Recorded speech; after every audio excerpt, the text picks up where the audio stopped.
예수께서 서서 외쳐 이르시되 누구든지 목마르거든 내게로 와서 마시라. 나를 믿는 자는 성경에 이른 것 같이 그 배에서 생수의 강이 흘러 나오리라 하시니 이는 그를 믿는 자들이 받을 성령을 가리켜 말씀하신 것이라. 구원받은 백성들이 드리는 예배를 기쁘게 받으신 하나님, 존귀와 영광을 올려드립니다. 세상에 흩어져 살아가는 저희를 주님의 품으로 불러주시고 평안과 안식과 기쁨을 누리게 하시니 감사를 드립니다. 분주하고 고단했던 세상의 일들을 뒤로하고 이 시간 저희가 온전한 마음으로 삼일체 하나님께로만 집중하여 예배하기를 원합니다. 우리의 영안을 열어 예배 중에 임하시는 주의 영광을 보게 하시고 귀를 열어 들려주시는 설교 속에서 하나님의 음성을 듣게 하여 주옵소서. 예수님의 이름으로 기원하옵나이다. 아멘.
하나님은 통회한 마음으로 나온 사람들을 물리치지 않으십니다.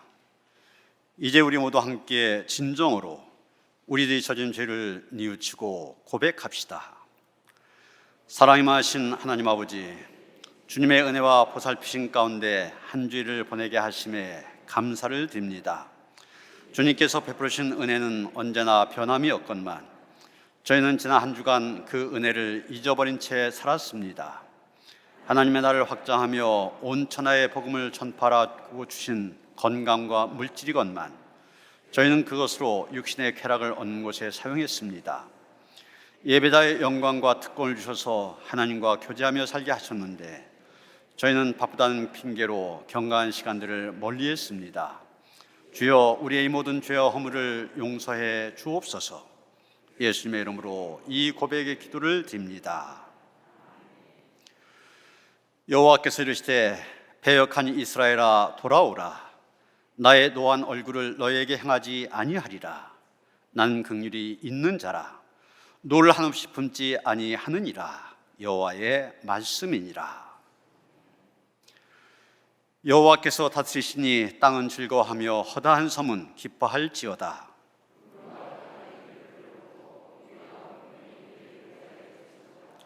불이 그의 앞에서 나와 사방의 대적들을 불사르시는도다.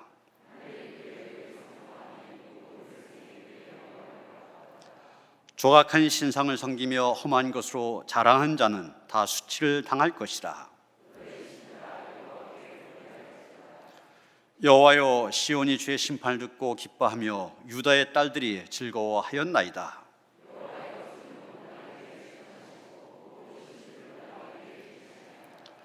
여호와를 사랑하는 너희여, 악을 미워하라.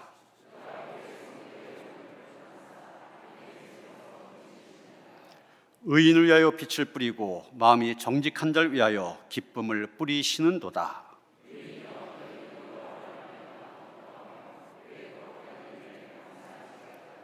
아멘.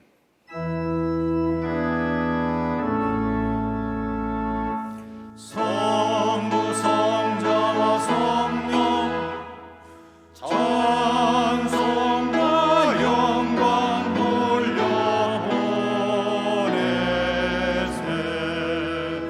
태초로 지금까지 또 영원 무궁토록 성삼위께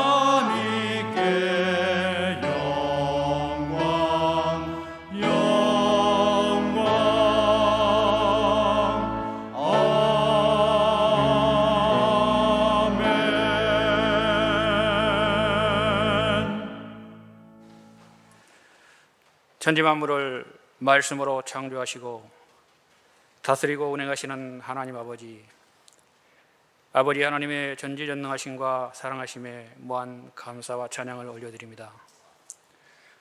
어김없이 오고오는 시간과 일상 가운데에서 언제나 우리에게 필요를 따라 있어야 될 것들을 한 채의 오차도 없이 정확하게 채워주시고 일하여 주시는 하나님을 우리가 끝까지 신뢰함으로 믿고 따르지 못하여 때론 불순종하고 우리의 뜻에 좋을 대로 행하여 무릇 제갈 길로 가다가 낭패를 당할 때가 많았음을 고백합니다. 그럼에도 불구하고 그러한 우리들을 끝까지 포기하지 않으시고 손 내밀어 잡아주시는 하나님의 그 크신 사랑 때문에 우리는 지금 이 귀한 예배 자리에 참석하여 예배할 수 있으며, 이러한 하나님의 크신 그 사랑으로 인하여 구원의 소망을 품고 다시금 일어나 믿음의 걸음을 옮겨놓을 수 있게 하심에 감사를 드립니다.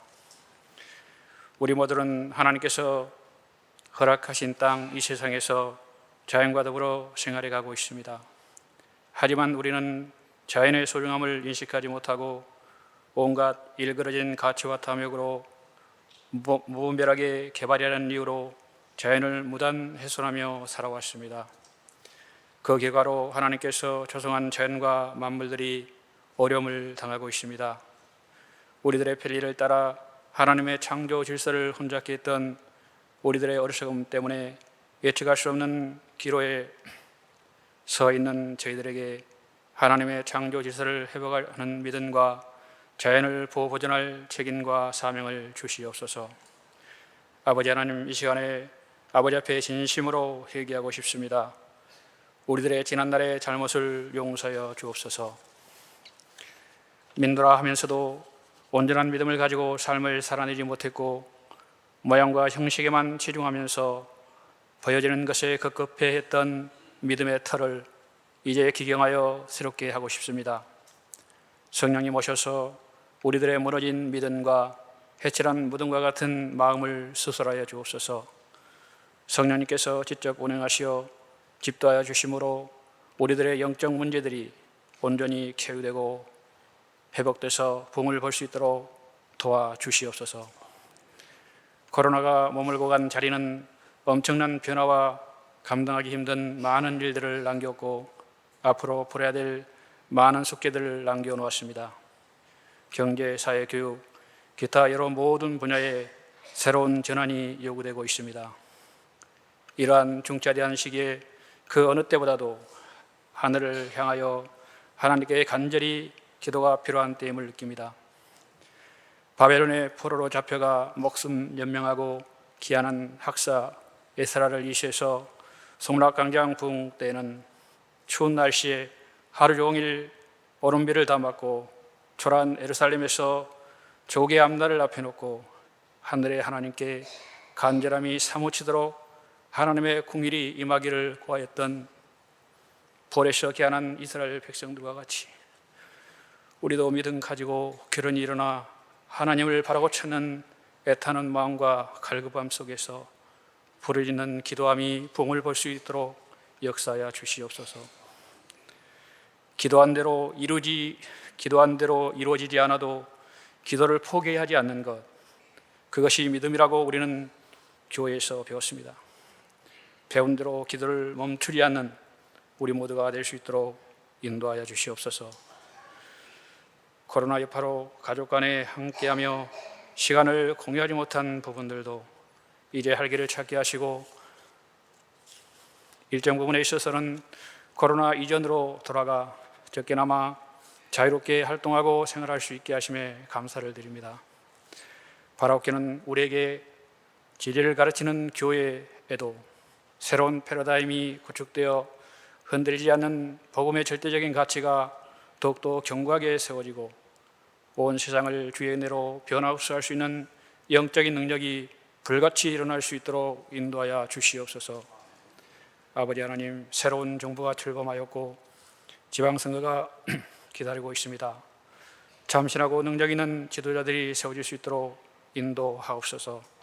그래서 이전에 반목과 갈등으로 점철된 우리 정치사회도 화합과 협력의 길로 돌아서서 국민들에게 희망과 시대를 얻어냄이 있게 하옵소서. 우리의 피난처가 되시는 하나님 아버지, 지금 이 시간에도 전쟁으로 아니면 질병과 가정경제 곤란으로 어려움을 겪고 있는 것에 아버지 하나님 공의를 베풀어 주시옵소서. 오늘도 우리에게 생명의 말씀으로 공고한 마음에 영적 양식을 공급하여 주시는 담임 목사님, 성령으로 충만하게 하시며 목회사 가운데 성령님의 도우심을 통해 너는 푸른 조양 잔잔한 물가로 인도함에 어려움 없도록 세임과 능력을 허락하여 주시옵소서. 캄보디아 복음화를 위하여 수고하시는 요철이 안현주 선교사님과 가정 가운데도 주의 선하신 역사하심이 있기를 원하고 노년 푸대통 교회와 한비 선교센터에도 주님의 일하심이 늘 함께 하시옵소서. 우리 교회가 개척한 기쁜 우리 교회와 나무십자가 교회도 성령님의 운행하심 속에 부흥을 볼 수 있도록 인도하여 주시옵소서. 시온 찬양대 찬양을 통해서 은혜 받기를 원합니다. 찬양 속에 임재하시는 하나님의 음성이 찬양을 통해 들려지는 시간 되기를 소망하며 어제나 오늘이나 영원토록 동일하게 역사하시는 예수 그리스도의 이름으로 간절히 기도드립니다. 아멘. 하늘에 계신 우리 아버지여, 이름이 거룩히 여김을 받으시오며 나라가 임하시오며 뜻이 하늘에서 이루어진 것 같이 땅에서도 이루어지이다. 오늘 우리에게 일용할 양식을 주시옵고 우리가 우리에게 죄지은 자를 사하여 준 것 같이 우리 죄를 사하여 주시옵고 우리를 시험에 들게 하지 마시옵고 다만 악에서 구하시옵소서. 나라와 근세와 영광이 아버지께 영원히 있사옵나이다. 아멘.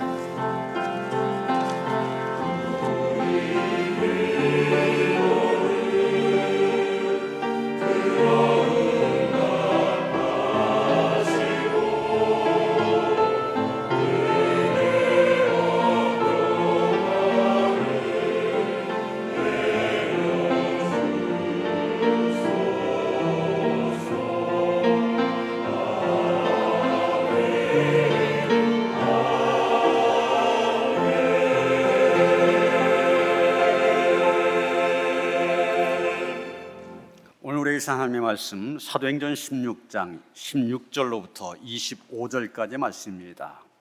신약성경 215쪽입니다. 사도행전 16장 16절로부터 25절까지의 말씀 봉독합니다. 우리가 기도한 곳에 가다가 점친 귀신 들린 여종 하나를 만나니 점으로 그 주인들에게 큰 이익을 주는 자라. 그가 발과 우리를 따라와 소리질러 이르되 이 사람들은 지극히 높은 하나님의 종으로서 구원의 길을 너희에게 전하는 자라 하며 이같이 여러 날을 하는지라. 바울이 심히 괴로워하여 돌이켜 그 귀신에게 이르되 예수 그리스도의 이름으로 내가 내게 명하노니 그에게서 나오라 하니 귀신이 즉시 나오니라.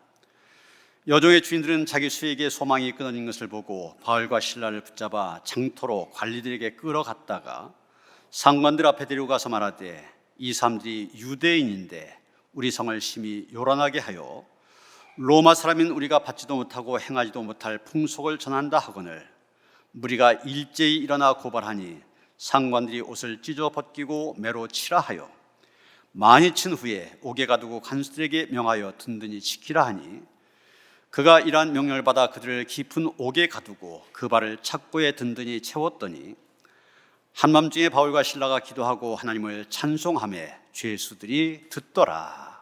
아멘.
할렐루야.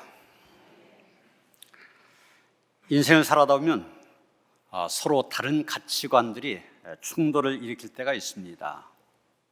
이때 어느 쪽을 선택하냐에 따라서 내 삶과 내 인생의 모습은 달라지게 됩니다. 당장 선거가 사흘 앞으로 다가왔는데 지금도 두 개의 가치관이 충돌하고 있는 거 아닙니까? 새 정부가 들어섰으니 힘을 실어줘야 된다. 한쪽 가치관입니다. 또 한쪽에서는 아니다, 견제해야 된다. 이 두 가지 가치관 속에서 우리는 선택을 해야 되고 우리의 선택에 따라서 나라의 미래가 달라지게 된 것입니다. 인생은 거의 영적인 전쟁터와 같다 말할 수 있을 것입니다. 한 걸음 한 걸음 우리가 걸어가는 인생의 발자국마다 유혹의 지뢰밭을 걸어간 것 같은 아슬아슬함이 있기 때문입니다. 그런데도 불구하고 우리는 매 순간 어떤 길을 선택하여 살아가야 될지 결단해야만 됩니다. 바로 한 사람에게 있어서 이 선택과 결단을 내리는데 가치의 기준이 되는 것, 그것을 가리켜서 우리는 그 사람의 가치관이다 혹은 인생관이다 이렇게 말을 하는 것입니다. 여러분, 우리가 잘 아는 그 화가이면서 조각가 미켈란젤로가 있죠. 천지창조, 최후의 심판 이런 명화뿐만이 아니라 다윗상 아주 이런 조각을 했었던 미켈란젤로, 이 사람에게는 베르톨도 지오반이라고 하는 스승이 있었습니다. 이 베르톨도가 지금 14살짜리인 미켈란젤로가 갖고 있는 놀라운 예술적인 재능을 보게 됩니다. 그러면서 묻습니다. 미켈란젤로야, 너 위대한 조각가가 되고 싶으냐? 당연히 네, 대답합니다.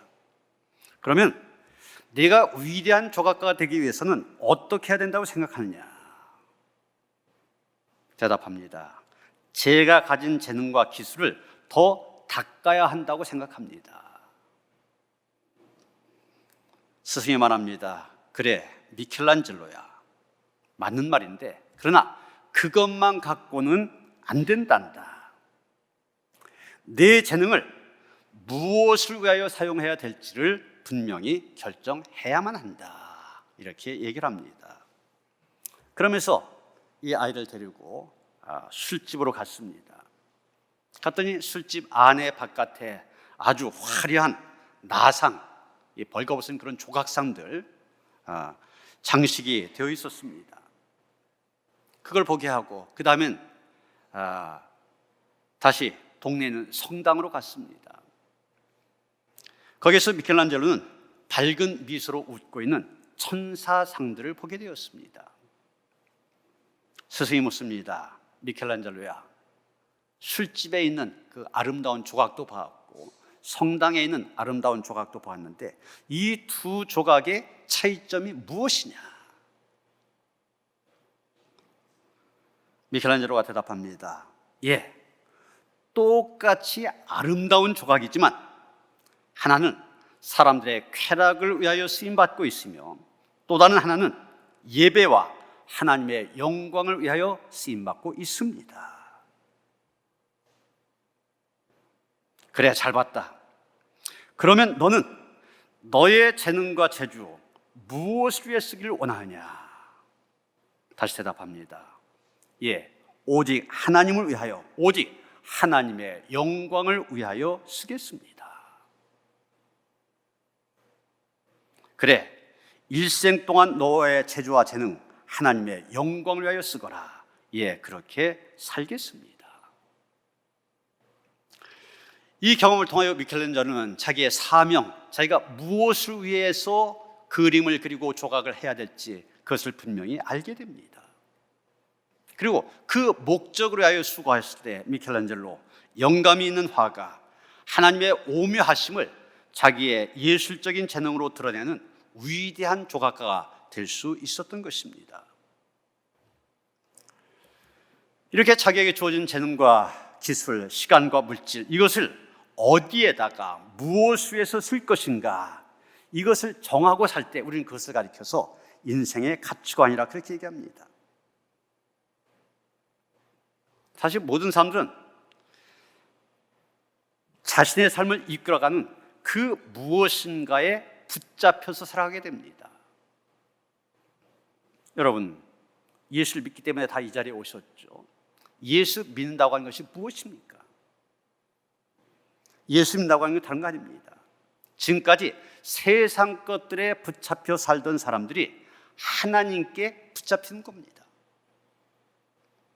세상적인 가치관에 붙잡혀 살던 사람들이 예수님께 붙들려 살아간 것입니다.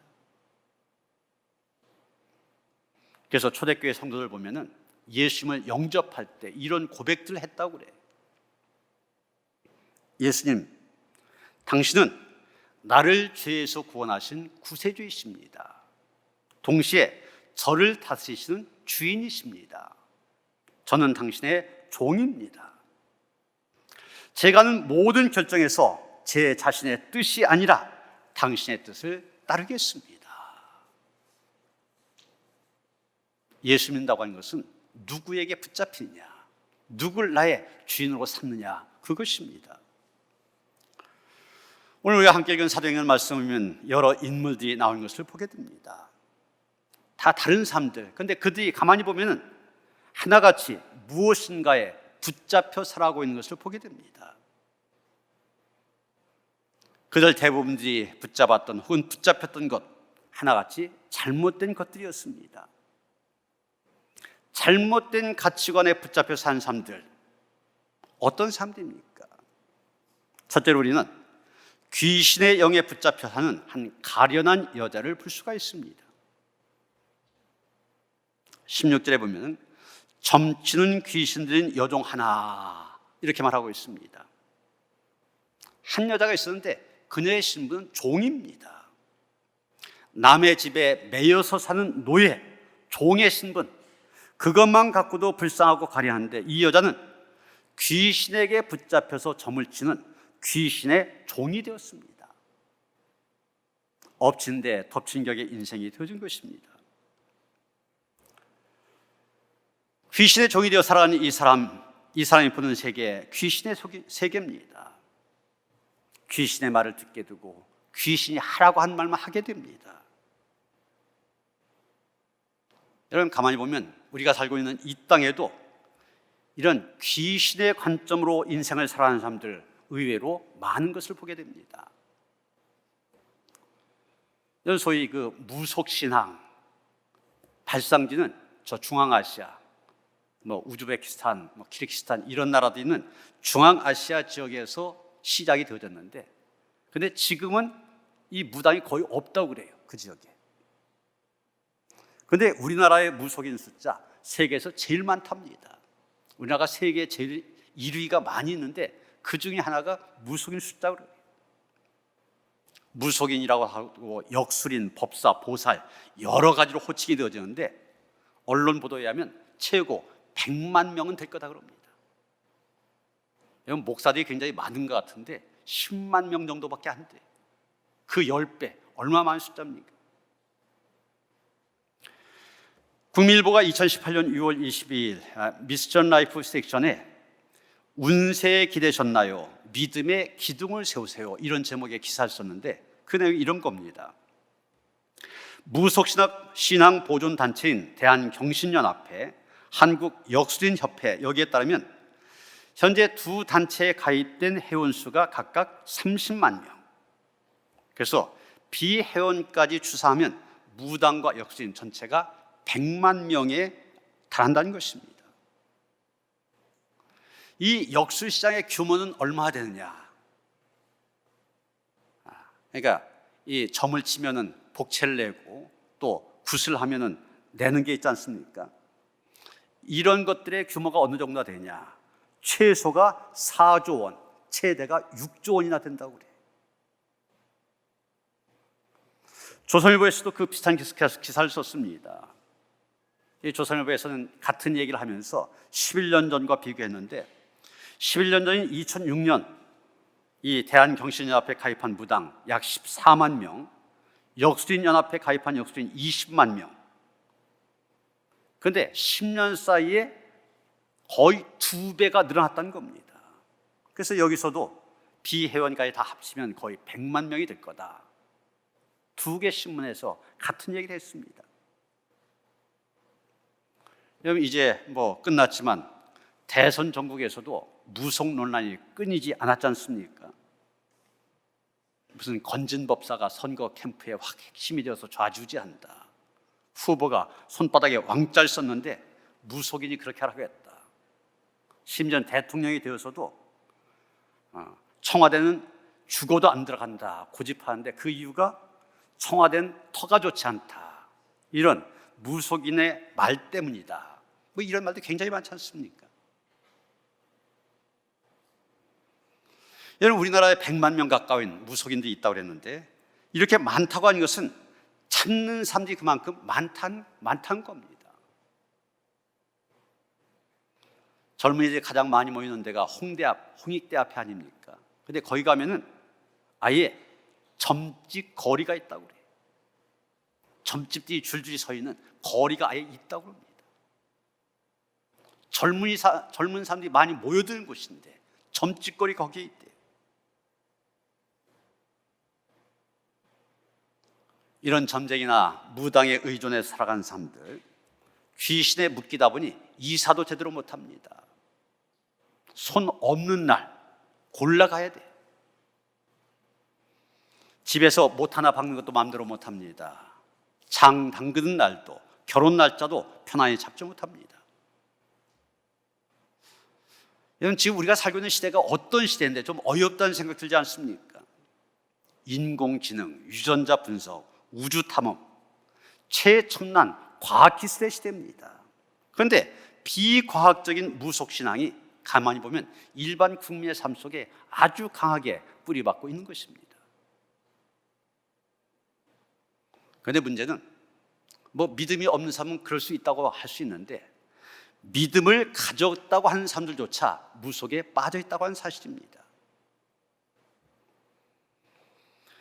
여론조사 전업체인 한국리서치가 조사한 바에 따르면 한국 개신교인 4명 중에 1명은 점을 본 적이 있다, 그렇게 얘기했습니다. 25%죠.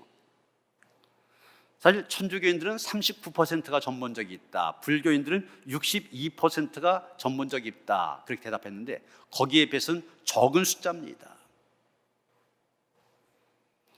그런데 4명 중에 1명은 개신교인들 가운데도 점을 본 적이 있다. 귀신의 영에 붙잡힌 모습입니다. 여러분, 어떻습니까? 우리 가운데도 점이나 관상, 사주팔자, 귀신의 영에 인생이 묶여 산 분이 있습니까? 예수님 분명 말씀하셨습니다. 진리를 알지니 진리가 너희를 자유하게 하리라. 어떤 게 진짜인지 어떤 게 거짓인지 제대로 분별하라는 얘기. 그럴 때 너희가 자유롭게 되어진다.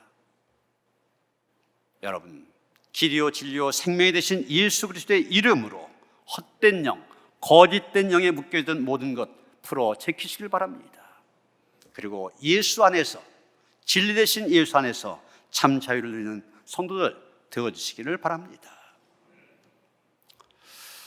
두 번째, 우리는 본문 가운데서 물질에 붙잡힌 사람, 돈에 붙잡혀 살아가는 사람들을 보게 됩니다.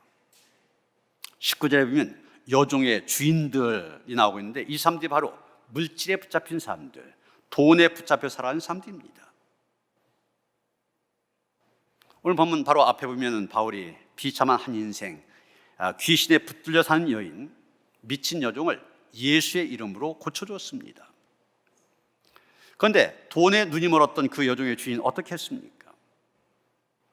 이제까지 이 여자를 통하여서 수익을 얻었었는데, 돈을 많이 벌었었는데 그 수익의 근원이 끊어졌습니다. 그래서 노발대발하여 바울과 그 일행을 고소하게 된 겁니다. 여러분, 이 주인에게 여종은 사람이 아닙니다. 인격체가 아닙니다. 그저 돈 버는 기계, 돈 버는 상품에 불과했습니다. 아마 돈에 미친 사람이 한둘이 아니었던 모양입니다. 16절 보면은 주인들, 그래서 복수로 되어 있는 것을 보게 됩니다.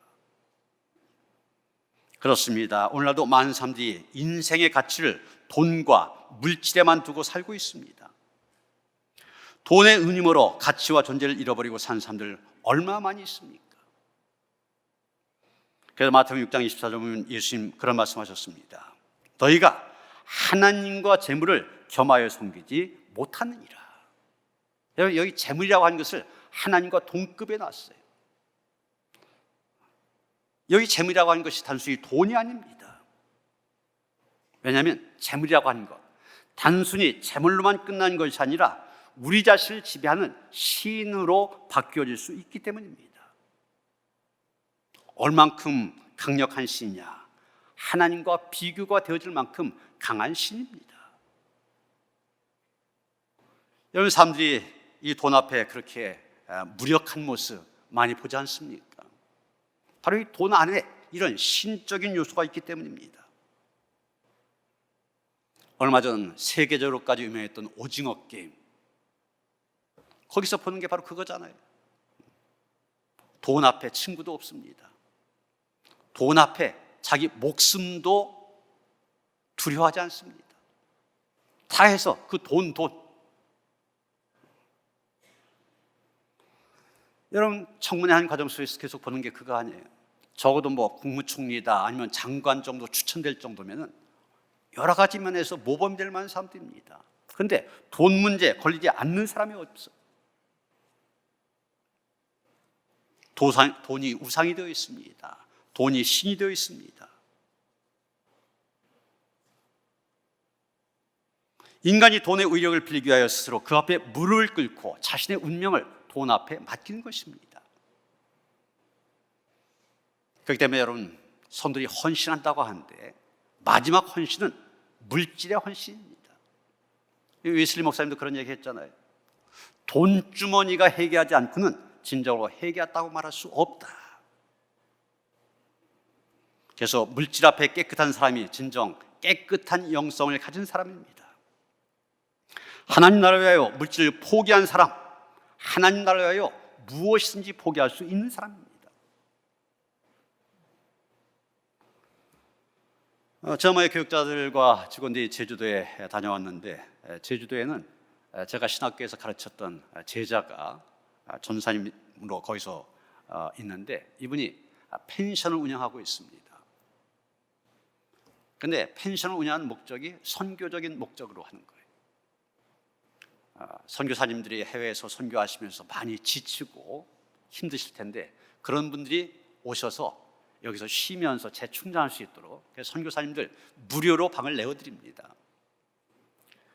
목사님들도 그냥 그렇게 하려고 했었는데, 그러면 미안해 하니까 그냥 조금씩 바꿔서 이렇게 목사님들 거기 기가하도록 그렇게 합니다. 그래서 저도 둘이 갈 때는 자주 그곳에 머무는데, 이분이 예수를 믿게 된 것이 초등학교 때 광림교회 청년들이 거기에 전도를 나왔대요. 자기 마을에 와서 여러 가지 행사를 하면서 전도를 했는데, 그때 예수를 믿게 되었답니다.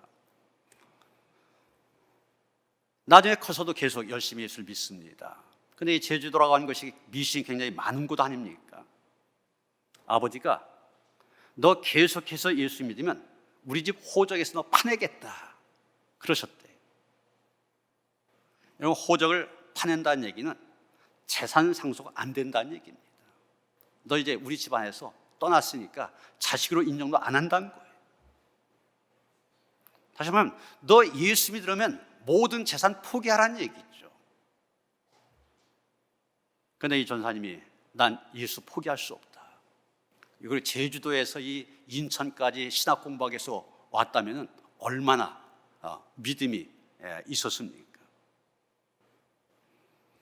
정말 예수님을 위하여 물질이든지 가족이든지 다 포기했던 사람입니다. 그런데 지금요, 이분 남편이 제주 명품 쑥보리 빵집을 하고 있습니다. 여러분 보시는 사진에 보시는 저런 가게인데,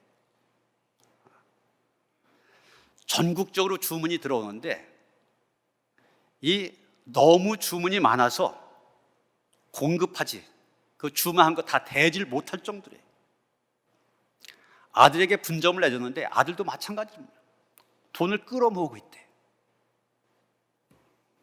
이 전사님 하는 얘기가, 자기 남편은 그렇게 돈을 벌고 있으니까 자기는 그것으로 선교하며 나누며 살겠다. 그래서 처음에 말씀드린 것처럼 선교사님들 쉴 수 있도록 펜션을 제공해드리고, 또 목회자들 이렇게 쉴 수 있도록 그렇게 하고, 또 한 가지 계획한 것이, 시어머님이 요양원에 들어가셨는데 살던 집이 있대요. 그 집을 지역사회를 위한 나눔센터로 만들겠다. 그래서 지역 주민들이 자유롭게 와서 책도 읽고, 또 이분이 이제 이 뜨개질 달란트가 있으니까 그런 걸 가르치기도 하고, 여러 가지 프로그램들 만들어 갖고서 지역 사람들 오게 해서 그들을 섬기면서 그들에게 전도하겠다, 이런 꿈을 갖고 있습니다. 내가 예수 믿기 위해서, 다시 말해서 주를 위하여 포기했더니 하나님께서 그렇게 채워주시더라고요. 예수님 말씀 그대로입니다. 너희는 먼저 그의 나라와 그의 의를 구하라. 그리하면 이 모든 것, 먹을 것, 마실 것, 입을 것 더해 주시겠다. 여러분, 본문의 주인들처럼 물질에 사로잡혀서는 안 됩니다. 붙들려 살아서는 안 됩니다. 하나님의 나라, 그의 의, 거기에 붙들려 살아간 우리가 되어야 할 줄로 믿습니다. 세 번째 또 어떤 삶이 나옵니까? 편견과 전통에 붙잡혀 살아가는 로마의 상관이 나오는 것을 보게 됩니다. 21절, 23절까지 보면은 여종의 주인들에 의하여 끌려온 바울을 향하여 이 고소한 사람들 이렇게 고소합니다. 이 사람이 유대인인데 로마 사람들이 받지도 못하고 행하지도 못할 풍속을 전한다 얘기합니다. 그랬더니 이 상관들이, 로마 사람들이 고소한 사람들의 말만 듣고 정말 그 말이 옳으냐 그러냐 따질 것도 없이 바로 한 일이 바로 옷을 찢어 벗기고 매로 치고 옥에 가두어 버렸다 이렇게 말하고 있습니다. 편견의 사람들이었습니다. 저 바울이 유대인이라고 하는 것, 그리고 받지도 행하지도 못할 풍속을 전한다고 하는 것, 자기 편견에서 나온 거거든요. 이런 고정관념, 선입관에 매이게 되다 보니 이런 재판관 그러면 가장 냉정하고 공정해야 될 사람들 아닙니까? 그런데 고소한 사람들의 말만 듣고서 어처구니 없는 짓을 저지르게 된 것입니다. 예수님 당시에도 예수님의 호된 책망을 받았던 사람들이 있습니다. 바로 바리새인과 서기관들, 그 당시에 종교 지도자들이었습니다. 이들은 한결같이 전통 집착증 환자들이었습니다. 물론 좋은 전통 얼마든지 있을 수 있고 또한 좋은 전통은 잘 지켜가야만 합니다. 여러분, 우리 교회가 전국에서 우리 교회만 갖고 있는 좋은 전통이 있지 않습니까? 포구의 선택에 굿을 하는데 배가 나가기 전에 우리 교회 40여 년 가까이 계속해서 예배를 드렸다고 하는 것, 전교에서 우리 교회밖에 없습니다. 지난 2년 동안 코로나19 때문에 우리가 못 드렸지만 얼마나 자랑스러운 전통입니까? 좋은 전통입니까? 이런 것은 잘 지켜야 됩니다. 그러나 전통주의자들이 있어서는 안 됩니다. 이 사람들에서는 전통이 복음과 진리를 대신합니다. 전통이 말씀을 대신하고 하나님의 뜻으로 둔갑해버립니다. 이런 사람들이 끄떡이 하는 말들이 있죠. 우리 옛날 잘할 때는 이랬었다. 특히 남자들, 우리 군대 생활했을 때는 이랬었다. 입만 벌렸다면 과거의 근거에서 이야기합니다. 교회도 마찬가지입니다. 고정관념, 전통에 매이다 보면 창조적인 진보가 아니라 분열과 다툼만 있게 됩니다. 어떤 교회에서 이 강단 바닥에 카페트를 깔게 되었습니다. 그런데 빨간색으로 해야 된다, 녹색으로 해야 된다 주장하는 사람들이 부딪히게 됩니다. 위원회를 만들어서 토의를 하는데 빨간색은 예수님의 보혈을 상징하는 색이고 또 성령의 색깔도 빨간색이니까 당연히 빨간색으로 해야 된다 주장합니다. 그런데 한편 사람은 녹색이 희망의 색깔이요, 새로운 미래의 색깔이요, 성장의 색깔이다. 또 눈에 피곤하지 않은 게 녹색이다. 그러니까 녹색으로 해야 된다 그럽니다. 여러분, 뭐 그렇게 주장할 수 있어요. 그런데 문제는 이 두 그룹의 주장 결국 싸움으로 커졌고 끝내는 교회가 둘로 갈라지게 됩니다. 빨간색으로 깔아야 된다는 사람들 나가서 빨간 십자가에 빨간 카펫을 깐 교회를 세웠고, 녹색으로 깔아야 된다는 사람들 녹색 카펫을 깔고 교회 이름도 늘 푸른 교회 이렇게 지었습니다. 여러분, 본질적인 게 무엇입니까? 이 강단을 빨간색으로 까느냐 파란색으로 까느냐 그렇게 중요한 것입니까? 그런데 아무것도 아닌 문제를 가지고 코피 떠지게 싸우는 일 우리 속에 얼마나 많이 있습니까? 이게 전통에 매여 살아가는 사람들입니다. 편견에 사로잡혀 살아가는 사람들입니다. 우리의 마음이 열려져야 됩니다. 포용할 수 있어야 됩니다. 그래서 개방적이고 진취적이고 창조적인 긍정의 사람들이 되어야 됩니다. 네 번째 볼 수 있는 것, 의무감과 책임에 붙잡혀 사는 간수를 볼 수가 있습니다. 이것은 다음에 나온 이야기이기 때문에 길게 설명하지 않습니다. 여러분, 이 시간 솔직하게 자신을 생각해 보시길 바랍니다. 과연 나는 무엇에 사로잡혀 살아가고 있는가? 나를 붙잡고 있는 것, 그것이 바로 나의 가치관입니다. 돈을 사랑하는 사람, 돈이 최고입니다. 명예에 매인 사람, 지식과 편견에 매인 사람, 죄의 종이 된 사람, 나쁜 습관에 빠져 있는 사람, 얼마 많은 사람들이 헛된 것에, 세상 것에 붙들 사는지 모릅니다. 여러분, 오래전에 코미디언 이주일 씨가 폐암으로 세상을 떠나면서 한 말이 있습니다. 담배 피우지 마세요. 담배 피우지 마세요. 그 말을 하고서 세상을 떠나니까 전국적으로 담배 매상고가 뚝 떨어졌습니다. 그런데 불과 넉 달이 되기 전에 다시 이전으로 돌아갔다는 거예요. 담배 유혹에서 헤어나지 못했기 때문입니다. 이만큼 습관이라는 것이 무서운 겁니다. 오늘 본문 마지막 25절이면 억울하게 매맞고 옥에 갇힌 상황에서도 바울과 실라 한밤중에 기도하고 찬송했다고 말하고 있습니다. 세상의 헛된 것들과 매여있는 삶들과는 다른 모습을 보여주고 있습니다. 남들 같으면 원망하고 불평할 상황입니다. 하나님, 내가 딴 일 아니고 하나님 명령에 따라 복음을 전하는데 그 일을 했으면 상을 주셔야 되지. 감옥에서 이 고생 웬일입니까? 불평하고 원망할 상황. 그러나 그 가운데서도 기도하고 찬송했다고 하는 것, 이것은 바울과 실라가 하나님께 붙들린 삶이었음을 보여주고 있습니다. 그런 바울도 한때는 세상의 것들에 매여있던 사람입니다.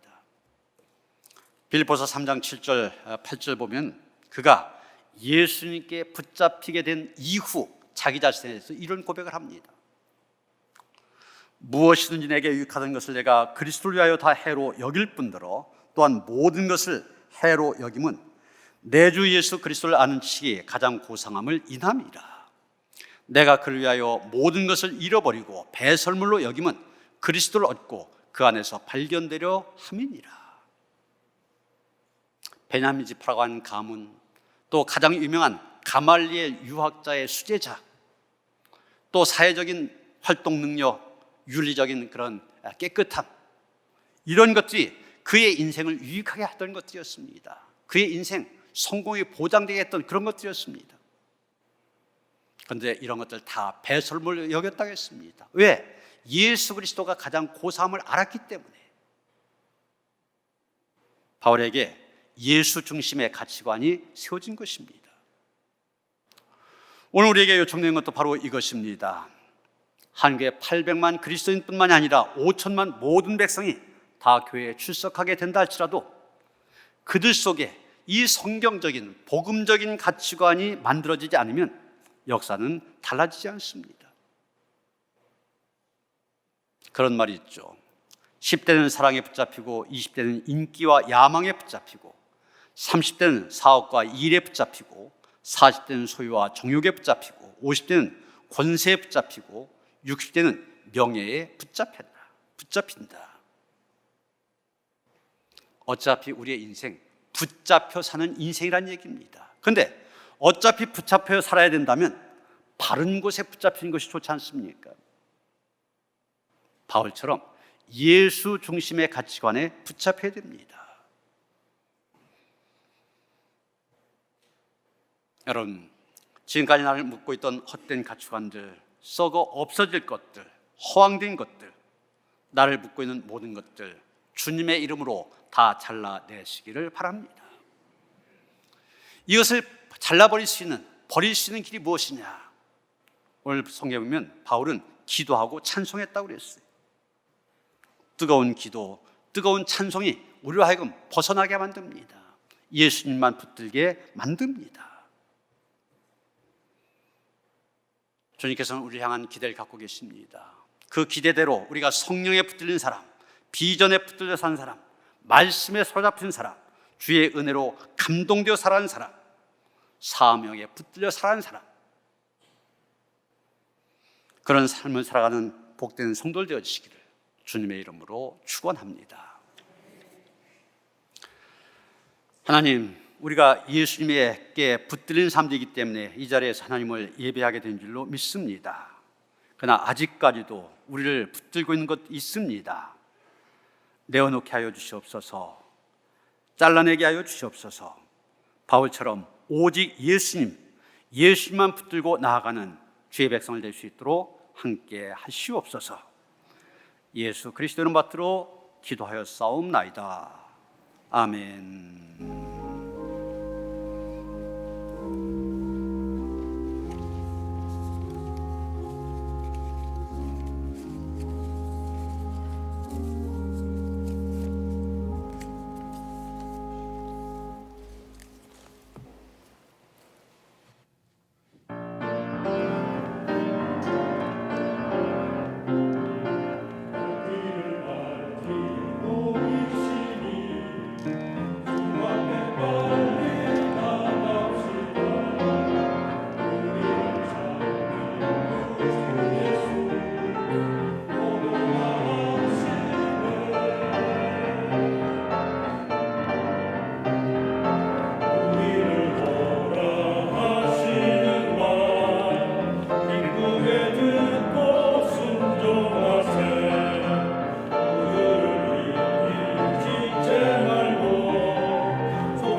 오늘도 거룩한 날, 거룩하신 하나님께 교회에 나와 또 가정에서 하나님을 예배합니다.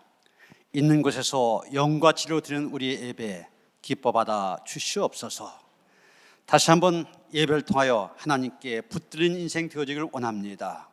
그래서 세상 속에서도 세상의 헛된 것 바라보지 말게 하시고 주님을 바라보며 믿음으로 나아가 하나님께 주신 은총 안에 거할 수 있도록 온 교회 성도를 붙잡아 주시며 인도하여 주시옵소서.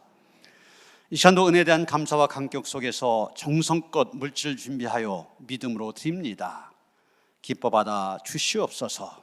드린 손길들 그 가정과 자녀들 생업을 축복하여 주셔서 하나님의 주시는 풍성함이 넘치게 하시옵소서. 이물치료에 축사하사 쓰여진 곳곳마다 하나님의 존귀한 이름만이 증거되어지며 하나님의 능력의 역사를 보는데 쓰임받게 하여 주시옵소서. 우리 주 예수 그리스도 이름 받들어 간절히 축원하며 기도하옵나이다. 아멘.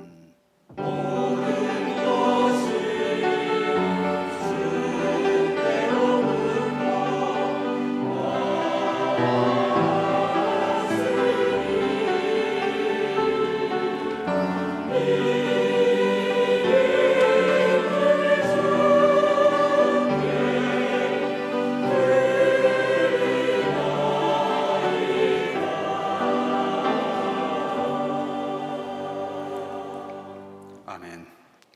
평안의 살 나누시겠습니다. 주님이신 평화가 함께 하시 바랍니다. 서로 인사하시겠습니다.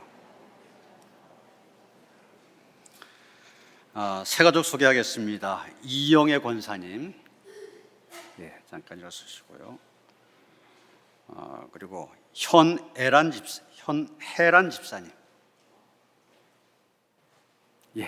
우리 환영한 노래 함께 부릅니다. 주의 사랑으로 환영합니다. 주의 사랑으로 환영합니다. 형제자매 안에서 주의 영광을 보내 주의 사랑으로 환영합니다. 환영합니다. 예배 위에 새 가족실로 안내해 주시길 바랍니다. 신랑 신부 앞으로 나오시죠. 두 집 다 같이. 본인도 같이 나오세요.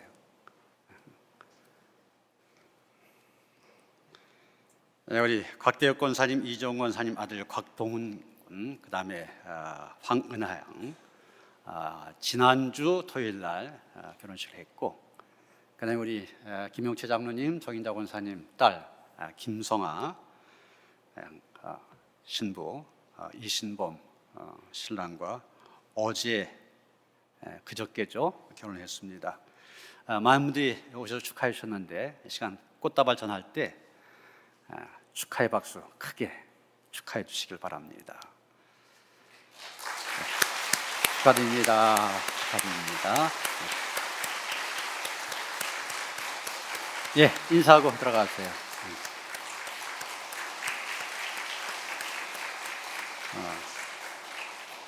우리 김 장로님 딸과 사위는 이제 뉴질랜드로 다시 돌아가게 됩니다. 거기서 삶을 시작하게 되는데 축하를 드립니다. 소개하는 길에 우리 이정 집사 잠깐 애들하고 일어날까요? 그 우리 양성석 권사님 며느리와 손주들, 또 이진호 장로님 그 딸과 외손주들이죠. 3년 반에 미국으로 이민을 갔는데 그동안 그 사이에 영주권도 받고 좀 오랜만에 귀국해서 몇 달 같이 한다니까 환영 박수 한번 하시죠.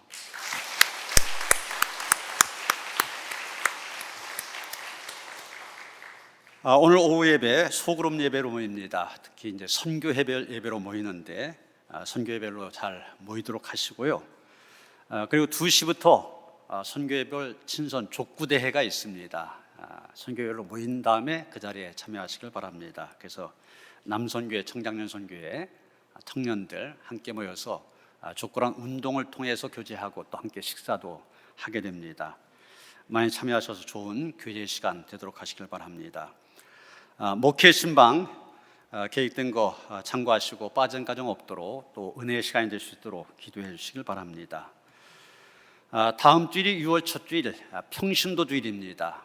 그래서 다음 주일 평신도 주일로 지키고 우리 감리교회에서는 그 전 한 주간을 평신도 기도 주간으로 지키고 있습니다. 그래서 여러분 주보 속지 보면은 한 주간 동안 여러 가지 매일 다른 주제를 가지고 함께 전 감리교인들이 기도하게 됩니다. 그래서 우리 교회도 이 기도 주간 특별 새벽 기도를 하면서 순서도 모든 평신도들이 하고 설교도 장로님들이 하시고 이렇게 하게 될 겁니다. 교회에 나와서 아니면은 온라인으로도 영상으로 중계가 되니까 가정에서도 한 주간 꼭 참여하셔서 전 감리교인이 함께 같은 주제를 갖고 기도하는 은혜의 시간 되어주시기를 바랍니다.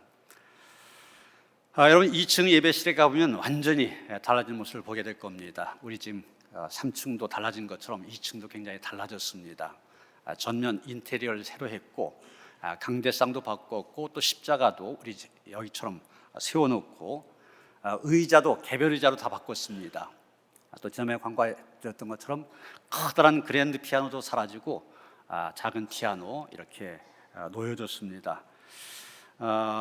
유승민 아가 유효석 광민주 성도 아들입니다. 또 곽동은 황은아 아들 곽도윤, 이 두 아가의 출생을 기념하여서 두 가정에서 기증해 주셨습니다. 감사를 드리며 좋은 환경 속에서 더 은혜로운 예배를 드리고 또 우리 교회학교 학생들 잘 활동할 수 있도록 기도해 주시기 바랍니다. 다이나소서 430장 함께 찬송하시겠습니다.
이제는 우리 주 예수 그리스도의 은혜와 하나님 아버지의 그 극진하신 사랑과 성령의 감화 감동 역사하심이 오직 하나님께 붙들려서 하나님께 주시는 존귀한 삶을 살아가길 원하며 다짐하는 모든 성도들 가운데 이제로부터 영원토록 함께 하시옵기를 간절히 축원하옵나이다. 아멘.